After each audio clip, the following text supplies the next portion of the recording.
আমি সবাইকে ফোন দিছি, তোমরাও চলে আসো। মাস্টারকে আজকে ধরবো, আজকে টাকা আমরা নিয়ে ছাড়বো। বসকে ফোন দেওয়ার সময় পেলো না, আমাদের টিকটকটা একদম বন্ধ হয়ে গেল। তাহলে টিকটক আর হবে না। হবে হবে হবে, চল তাড়াতাড়ি চল, যাইতে হবে এখান থেকে। বস ফোন দিচ্ছে, চল। Bring the action.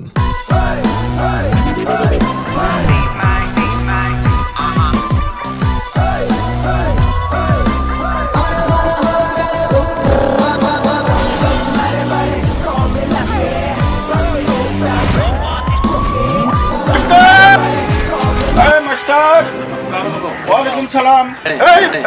এই মাস্টার, আপনার কাছে অনেক ঘুরছি আমি, আপনি কিন্তু টাকা দেন না, বারবার সময় নেন আর আমাদেরকে ঘুরান। আপনি ডেট দেন, ডেট ঠিক রাখেন না, আপনি একটা বাটপার মাস্টার। আজকে কিন্তু আপনাকে আমরা তুলে নিয়ে যাবো। এর আগে অনেক ডেট দিয়েছেন, কিন্তু আমাদেরকে টাকা দেন নাই। একদম তুলে নিয়ে যাবো আজকে, আপনাকে কেউ কেটে পারবে না।